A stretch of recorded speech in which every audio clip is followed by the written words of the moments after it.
Hello everyone, my name is Richard O'Sullivan. I'm a GMP inspector. I've been in this role at the HRA for 6 years now. Today I'm going to be talking to you about the management of outsourced activities and QP responsibilities in this regard. The primary focus of this presentation will be the management of outsourced manufacturing and testing activities. However, I will touch on certain aspects of management of outsourced service providers also. The guidance on this topic is well established. However, as alluded to in Aideen's presentation on deficiencies, in the last number of years, we have seen an increase in deficiencies being cited in this area. Also, with the increase in the number of virtual batch verification sites being established, and in general, an increase in outsourced manufacturing and testing in light of Brexit, we felt the talk on this topic today would be beneficial. So my talk is going to cover the following: background, assessment of contract acceptors prior to outsourcing, contract and quality agreements, ongoing monitoring and review of outsourced activities, and QP responsibilities with respect to outsourced activities. So background, Chapter 7 of the UGMP guidance sections of Annex 16 detailed guidance with respect to the management of outsourced activities. So what is an outsourced activity? An outsourced activity is any activity that a GMP entity is responsible for which to delegate to a third party. So in this regard, when reading Chapter 7, the contract giver is the entity delegating the GMP task they're responsible for, and the contract acceptor is the entity that is accepting to perform the delegated task. So examples of outsourced activities, so you can have manufacturing or testing activities, which has been outsourced by the batch certification site, or services being provided by a third party, such as calibration, pest control, or PD assessments, or third-party assessment and oversight of contract manufacturers and laboratories. And then I suppose the last point here is just a question we've commonly gotten in the past, which is, can a batch certification for release to market be outsourced by an MIA holder? And the answer to this question is no. And the reason for this is because the batch certification site has the overall responsibility for manufacturing and testing of each batch. Therefore, this activity cannot be outsourced. Before we discuss the outsourcing of GMP activities, I must first point out that financial arrangements are not the same as GMP arrangements. So where financial arrangements may look like this, where you have an intellectual property owner or financial owner of a product, financial contracting marketing authorization holder or batch certification site or contract manufacturers. The GMP arrangements or responsibilities with respect to outsourced manufacturing and testing look more like this, with the batch certification site and QP sitting at the top of the hierarchy as they have the overall responsibility for manufacturing and testing. This is reflected in Annex 16 General Principles, which states that the QP is responsible for ensuring that each individual batch has been manufactured and checked in compliance with the laws enforced in the member state where certification takes place, and in accordance with the requirements of the marketing authorization and with good manufacturing practice. There are many different types of supply chain and GMP arrangements when it comes to outsourced manufacturing and testing activities, and in the following few slides I'm just going to give a snapshot of some common arrangements we've seen while on inspection. So in this first example, we have a batch certification site in QP that's delegated manufacturing to 2 CMOs and testing to a contract lab. In this situation, we have a batch certification site in QP that's delegated manufacturing to CMO number 1, who then has subcontracted some manufacturing and testing to a contract lab. It's just important to remember where subcontracting is being performed, that the requirements of Chapter 7, Paragraph 7 and 11 have to be met. So in that regard, it should mean that the contract acceptor should not subcontract to a third party any of the work entrusted to him without the contract giver's prior evaluation and approval of the arrangements. The arrangements made between the contract acceptor and a third party should ensure that the information and knowledge are made available in the same ways between the original contract giver and contract acceptor. In this situation, we have batch certification site in QP that's delegated the management of the supply chain to a third party. And then this third party is going to manage the contract manufacturer and contract labs on behalf of the batch certification site in QP. If the batch certification site QP has delegated the assessment or oversight of supply chain to a third party, then this should be managed as per paragraph 2.1 of Annex 16 of the EU GMP Guide. So 2.1 of Annex 16 states relying on assessment by third parties should be in accordance with the Chapter 7 of the GMP Guide. In this situation, the batch certification site is financially contracted. Has been financially contracted to perform batch certification by the product owner, and the product owner is also the site performing manufacture of the product. Irrespective of the financial arrangements from a GMP perspective, the batch certification site and associated QP has the overall responsibility for the manufacture and testing of the batches to certify for release, and GMP technical arrangements detailed in the relevant agreement or contract should reflect this. To recap this section, when it comes to outsourced manufacturing and testing of a batch, the batch certification site and QP has the overall responsibility for the manufacture and testing of batches they certify. As such, the guidance relating to contract giver, as detailed in Chapter 7, applies to the QP and batch certification site in relation to outsourced manufacturing and testing activities.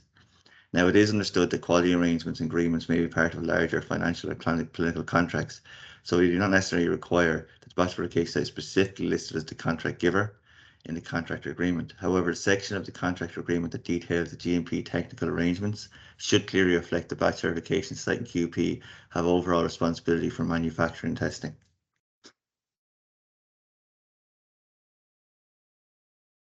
Outsourced GMP activities should be managed as per Chapter 7 of the EU GMP Guide. So in this regard, the management of outsourced activities has three main aspects: assessment of the contract acceptor prior to outsourcing activities, establishing a contract and quality agreement, and ongoing oversight and performance review of the contract acceptor. We're now going to move on to assessment of contract acceptors prior to outsourcing activities.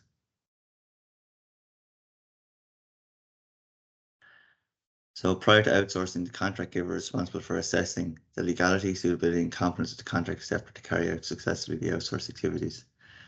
The contract giver's prior assessment should ensure that the contract acceptor has adequate premises, equipment, knowledge and experience, and competent personnel.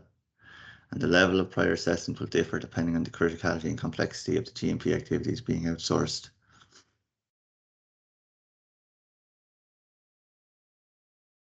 So prior assessment of contract manufacturers and laboratories. So a quality risk management process should be used to determine the level of prior assessment required. So this should consider the supply chain complexity. Are there any other products manufactured at site, i.e. high potent products that may pose a risk? And does the contract sector support any industries? So for example, industrial chemical industries, etc. And could these activities provide a risk to your product? The contract giver should ensure that the contract acceptor has EU GMP certificate or confirmation of GMP compliance from a local competent authority for the MRA region. And the contract giver should ensure the contract acceptor is legally registered as a company. Prior to outsourcing, there should be an audit of the facility performed by the batch certification site or a third party contracted by the batch certification site. The audit scope should be suitable and clearly reflect activities being outsourced. So for example, if you're outsourcing the manufacture of tablets to a contract manufacturer, tablet manufacturing should be covered in the scope. The audit content should reflect that the contract acceptor's systems have been assessed in line with QRM process. So where I referred to earlier, we talked about do they manufacture any high potent products? It would be expected that the audit, if they did, that the audit covers the cross-contamination control strategy with a focus on high potent products. And the audit report should clearly demonstrate a review of the pharmaceutical quality system. Prior to outsourcing, you may be required to do a transport validation study. However, this will be the level of transport validation required will be dependent on the supply chain complexity and sensitivity of the materials to environmental conditions. Prior assessment of a service provider will differ somewhat to that of prior assessment to contract manufacturer or contract lab. However, the principles are the same, or the basic principles are the same. The contract giver still has to ensure that the contract acceptor has adequate knowledge, equipment, experience, and common personnel to perform GMP activities being outsourced. So things that we may consider might be, is accreditation available and is it relevant? So for example, calibration service providers are typically accredited by the National Accreditation Board.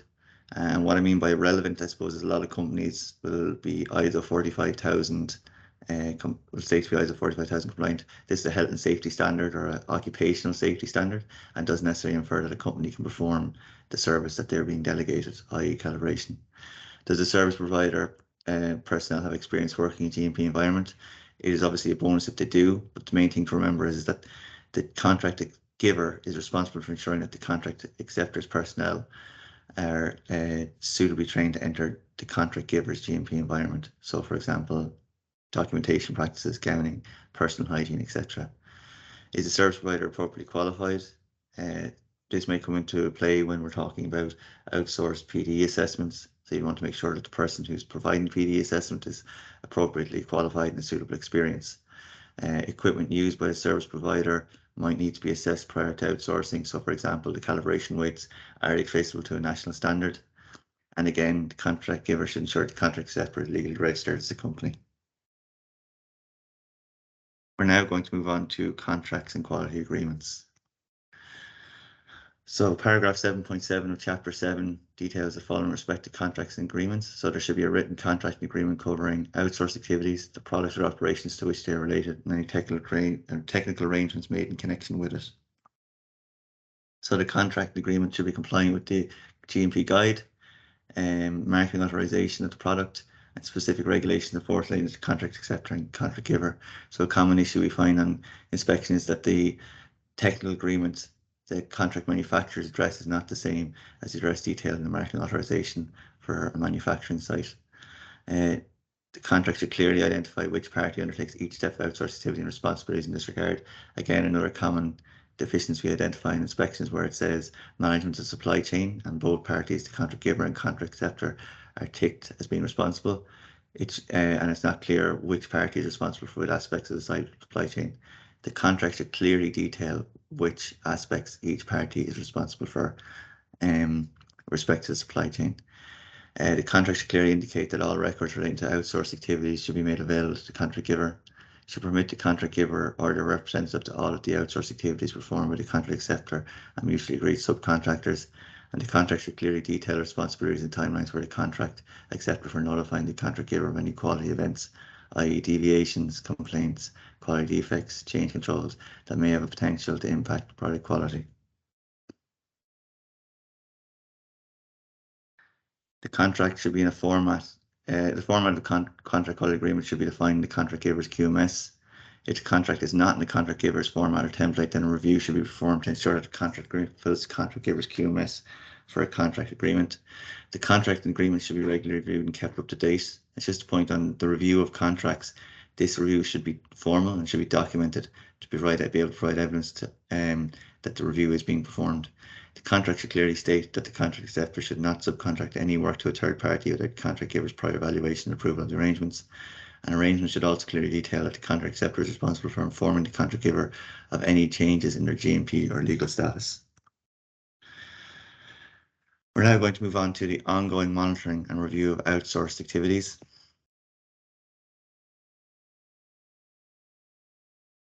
So the contract giver should monitor and review the performance of the contract acceptor. The level of oversight and direct supervision of outsourced activities should be determined using QRM principles. The batch certification site and QP is responsible for ensuring that a review of records and results related to outsourced manufacturing testing of batches is performed. So this may include a review of manufacturing testing records by the batch certification site personnel or rely on a confirmation provided by a QP listed on the contract acceptor's MIA. In addition to ongoing review of records relating to outsourced activities, there should also be a regular review of the contract acceptor. So there should be a periodic review of the contract acceptor GMP performance, and then there should be a repeat audit of a CMO or a contract lab at a frequency determined using QRM principles. And I suppose this QRM process used to determine the frequency of audit should consider the complexity and criticality of the outsourced activity being performed by the contract acceptor, the outcome of the last audit, and the outcome of the documented review of the contract acceptor's performance. So periodic review of contract acceptor's performance should utilize QRM principles and should consider the number and criticality of vendor complaints and deviations raised for the contract acceptor, number and criticality of customer complaints, quality defect reports received attributed to contract acceptor activities, product recalls initiated due to contract acceptor activities, a review of the number of complexity and criticality of changes notified by the contract acceptor, and then re-verification of legal and GMP statuses. The QMS of the contract giver shouldn't clearly document the status of different contract acceptors, and guidance should clearly detail how the outcome of the periodic review process will impact this status. In addition to periodic review of performance, there should also be the process to take immediate action when warranted, for example, when a contract acceptor receives a statement of non-compliance or a warning letter from competent authorities. We're now going to move on to QP responsibilities with respect to outsourced activities. So, as indicated earlier, Annex 16 General Principle states the QP is responsible for ensuring that each individual batches be manufactured and checked in compliance and in accordance with the requirements of the marketing authorization and with good manufacturing practice. In addition, Annex 16 1.7 states that the QP must ensure the following prior to certification of each batch. All activities associated with the manufacturing and testing have been conducted in accordance with the principles and guidelines of GMP. The entire supply chain of the active substance and medicinal product up to the stage of certification is documented and available for the QP. All audits of sites involved in manufacturing and testing have been carried out and are available to the QP performing the certification. All sites of manufacture, analysis, and certification are complying with the terms of DMA, and that the required technical agreements are in place. So what does this mean for the QP certifying for release? Well, based on Annex 16, the QP certifying for release has the responsibility to ensure that suitable GMP is being applied throughout the entire supply chain. Should be able to demonstrate oversight of outsourced activities either by direct involvement or by adequate systems. Should have access to any audit reports for the entire supply chain of the products they are certifying for release to market, and should have access to any quality GMP agreements in place for the entire supply chain of products they are certifying. If subcontracting is being permitted, it should be ensured that the requirements of Annex 16 1.718 and Chapter 7 paragraph 711 are still met.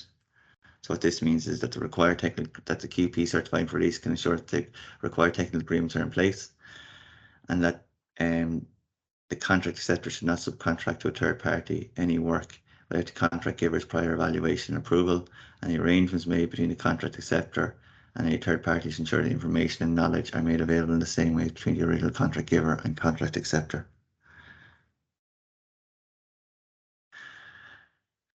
QP and batch certification site may be asked to demonstrate that arrangements are defined and adequate systems are in place that allow oversight of the following. So process validation activities, clean validation activities, analytical method validation, changes that may have impact on the product being certified, deviations that may have an impact on the product being certified, and quality defect reports, product recalls that may represent an impact of the product being certified. And the changes, deviations, and product recalls, it should be important to note out that these may be product-specific deviations, change or quality or product quality defect reports, or these might be change deviations or quality defect reports that represent a system-based issue with the contract manufacturer's site. If it does, these records should also be reported to the batch certification site, as they may potentially be an impact on the product being certified by the QP.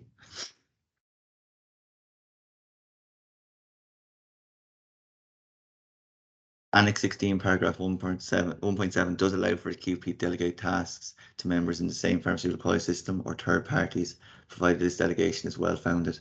So what's considered well-founded for delegation in the same organisation? The QP should be able to demonstrate oversight of batch certification sites, quality system, ongoing awareness of deviations, complaints, changes, systems used for management of outsourced activities, and self-inspection process.